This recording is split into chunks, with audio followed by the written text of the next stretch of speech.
Hey guys, welcome back to my channel. My name is Kate. Today, I don't know, I'm in a talkative mood. I found my tiny microphone, that's the first thing. And I don't know, I just kind of feel like talking to you guys. And right now it's back to school season and I don't know, I just feel a little bit inspired today, I don't know. But I want to talk to you guys about my top 5 things to being a successful student. And I also just kind of want to open up about how I felt lately regarding school and like some of my anxieties and concerns starting a new school year, because I definitely feel like somebody who has had their ups and downs when it comes to academics and like my own self-worth and how academic validation shaped a lot of my identity. I've had to heal in some ways. Like we're gonna get into a lot of things, but I also just want to talk about like my top 5 things for success. Before I do that, I want to let you guys know like what my major is. I recently graduated in May, but I am going to be continuing my education this fall. I recently got my degree in American Sign Language and Deaf Culture, and now I'm going to be going back to like really focus in on American Sign Language interpreting. So yeah, that's my background. But yeah, the tips that I have are like very self-explanatory, very obvious things you've heard before, but I feel like sometimes when you hear something again or you just get that like refresher, it kind of helps a bit. So yeah, I do have my phone. I have like a little list that I made of things that I want to cover, but yeah, let's get into my top 5 things. So my number 1 tip for being like a successful student is to have a planner of some sort, whether that be digital or physical. I've gone back and forth over the years. I've had many Notions. I've done just like a regular to-do list on paper. Like I've had a lot of different systems, but it's just really important that you find one that works for you just to really keep track of your assignments and stuff like that. I always try to just like look at my syllabus when I first get it, like before the class even starts, and just already start filling in dates. Now this can get kind of hectic because you know professors like they change stuff all the time and it's like now I have to re-download the syllabus and like do this all over again. But it's important that you just like stay updated. Like it's important to stay updated and just have a place that you can reference and you can schedule in there. I was a heavy Notion user. I know a lot of college students and just students in general use Notion. Notion is a great tool. This year I haven't really been using it much. I'm really just using the regular calendar from Apple. Like that works for me right now. It's very simple. I don't have to make it cute. I think for my lifestyle at this time, because I'm so busy, I don't really have time to put everything in Notion the way I would like and have it look presentable. You know what I mean? But Google Calendar is also a really cool thing to use. Also GoodNotes, the note-taking app, has a lot of templates as well. So just finding a planning system that really works for you and your personality and that will help you keep track of all of your due dates. Now, my second tip is to be organized. This kind of piggybacks off of the first one, but be organized, and this can kind of fall into 2 categories. Being organized with your notes, like if that's digitally, make sure that you have folders for everything. Make sure that you have a system electronically, because I know a lot of us are online, that will help you to keep your documents in a way that you can reference them easily and have them on hand, that you're not like shuffling through things. Or if you have physical notes, make sure you have like a filing system or color-coded notebooks or just some way that you can keep track of things and keep the notes. Like I know when you pass a class, you're like, whew, goodbye. But when you keep those notes, you can reference them later on. And when it comes to that final, yeah, you're gonna need those, and you want to have everything in a place that you can access it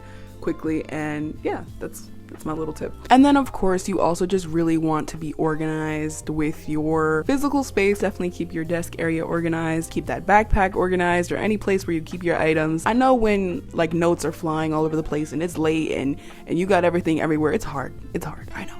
Taking like 2 minutes out of your day to like reset it does help your frame of mind, or at least for me, like I can't work if it's too hectic. I just like I won't be able to think straight. I'll be fidgeting with everything along the way, and it's just not fun and it's a waste of time. So I would say just like stay organized in that way as well. My third tip is to just find a studying routine and a studying style that works for you personally and to be consistent. I feel like in this age of social media and just so much productivity, so many creators sharing their methods, it's like, which one do I follow and like how can I implement what this person's doing because they look successful? Like it is important to try a lot of things, and you can use people as a reference, as a guide to help you, but you can't do everything. You can't do everybody's method. You have to find the thing that really works for you and stick to it and just get into that type of routine. I also feel like different subjects require different methods of studying. Sometimes I need like pictures or drawings that will help me, or sometimes a class will require me to do my notes and then rewrite my notes as a form of studying. So you just have to really do a lot of trial and error, and it can be frustrating because it's like you barely have time to do the homework anyway. You barely have time to study. Now you have to figure out the proper study methods, but once you really get it down, it is worth it. I think my biggest thing going into college and like going into school was just learning how to learn and learning how to study and just learning what works for me personally and sticking to it. Okay, so my fourth tip would be to communicate. And to communicate, that is with professors and students. This is coming from someone who does struggle with anxiety, and I don't like talking to people. Like, honestly, like, I never want to raise my hand first. I never want to introduce myself to the class. Like, I don't like group work. I have to actually do breathing exercises before I log into Zoom. I'm like, God, please, I'm not the one. Okay, with professors, I mean like really participating in class and also just like emailing them. Sometimes I'll email a professor with a question that I already know the answer to, just to kind of get in the rhythm of talking to them. I don't know if that's bad, but like, they're supposed to be a resource, you know? Building that type of relationship does help you down the line, especially like if you need an extension or you're really struggling. They'll be more inclined to help you if you've already built that relationship up. The same goes with your classmates. I feel like so many times someone will ask me, oh, like, can you record this or take notes for me today, or did you get that, like, what happened? And if I have no relationship with them, I'm not being petty, but I'm more like I'm less inclined to help them, you know, because I'm like, who are you? I feel like for me, I'm not a person who really takes my school friends home with me. Maybe because like I don't live on a campus, so I really am only interacting with these people for this class. In a way, try to develop some type of friendship with them. At least be like, ask them about their weekend, like ask them basic stuff. And for me, that's hard because I'm not a small talk person, like very socially anxious. It's not my nature to do that. But if I tell myself, oh, tell two people next to me this, compliment this person on that, and I tell myself to do that, in the long run, when it comes to like sharing notes or like helping, or if they understand a topic better than you do, they'll recognize you as like a decent person. Like, I don't know. I feel like this is so like such a no-brainer. Like, don't be a terrible person, be friendly. But for someone like me, I have to tell myself to do that because it's in my nature to be silent. Like, I'm like,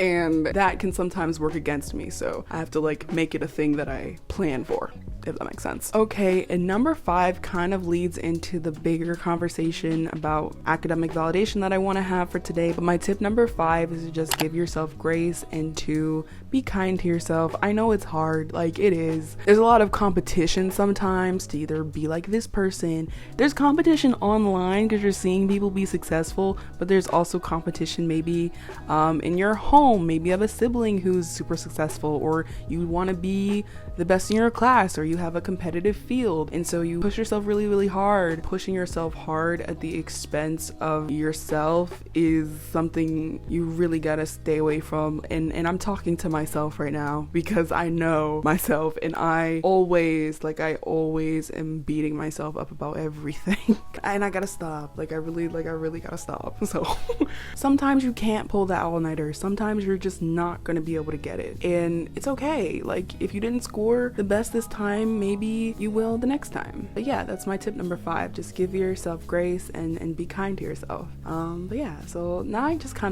want to talk about that topic a bit more and open up with you guys. I feel kind of like vulnerable right now, but like I said, I'm in a talkative mood. Growing up, I was always the honor roll kid. Like, I got those awards, the pins, the certificates. I studied hard. I always asked for extra credit. I always pretty much maintain A's and B's like all the time, except for that one incident. But you know, like that was me. I was that girl at the kitchen table at night doing the same math problem for hours and hours on end. And a lot of this is due to my upbringing. Like, my parents weren't as like intense as some, you know, because some parents can be like a bit over the top, but they were a lot. And like, I love y'all. I know y'all watching this, but like, it was a lot. Phrases like, bring us an A, and we don't get B's. And like the use of we when it came to school, like how did we do on our report card? Those were things that were used in my home. And I'm also the eldest daughter, so you know that whole thing. And like looking back, I'm pretty sure they didn't mean to say those phrases in a harmful way. Like I think it was just wanting the best for me, wanting me to be successful, wanting me to try hard. But those things do stick with a kid, you know? I felt like I had to be great, or at least sit at the same table with those who were. Because I wasn't the smartest kid, but I was one of them. And honestly, I liked it. And then like as years went by, it went beyond wanting approval from my teachers or approval from my parents. Like I genuinely started to like learning. I loved the discovery. I loved finding out something. I liked the research. I liked the challenge. But somewhere along the way, I feel like the lines got blurred. The assignments are harder.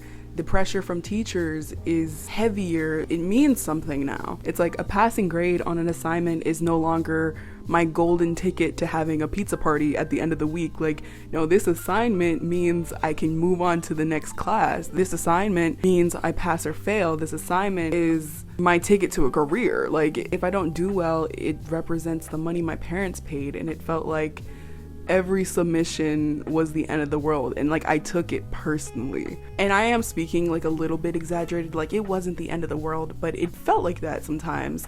I lived by the equation hard work equals good grades equals approval from my parents equals success equals graduation equals, you know what I mean?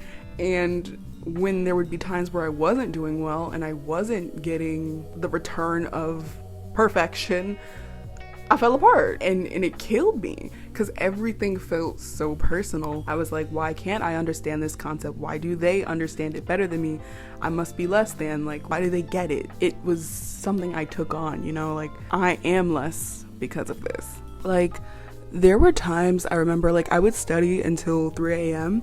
I would get into bed exhausted but not be able to sleep because I would still be thinking about what I didn't fully understand. I would get up, start studying again, and it would just be a cycle. And like, you can romanticize it, you definitely can. That was definitely a coping mechanism for me. Like, oh, productive study with me all nighter. Like, it was cute, but it didn't feel cute. It definitely did not feel cute, and it actually made me physically sick. Like, I threw up a couple times. Like, I was making myself physically unwell because I put so much pressure on myself to get everything perfectly, to retain so much information all the time. And it got to the point where even my parents were like, girl, take a break. Like, it's not that serious. Like, we don't expect all of that. Like, what are you up to? And looking back, it's just no grade is worth your peace of mind, like, at all. But at the time, I just couldn't see that yet. And it honestly took the biggest burnout of my life for me to like really wake myself up out of it. I don't know what happened. It's just like something clicked, which told me like, none of this is that serious. Like, I still want to succeed. I still want that paper. Like, I do, but none of this is that serious. And when I look at the professionals of today, I'm like, it's really not that serious, and this grade is not going to matter in 10 years. Like, I can still pass this class without an A, and an A is not the only way to be successful. Sometimes the success is trying and getting through it. And I'm also saying all of this as a reminder to myself because I know in about a month I'm going to be doing the same cycle again. So I still put an unnecessary amount of pressure on myself, but I think I've gotten better at just recognizing it and being more aware of the path that it can lead me down. And I've also communicated with others and been open about it so that other people, friends, loved ones can also be like, girl, take a break, like stop, like go outside.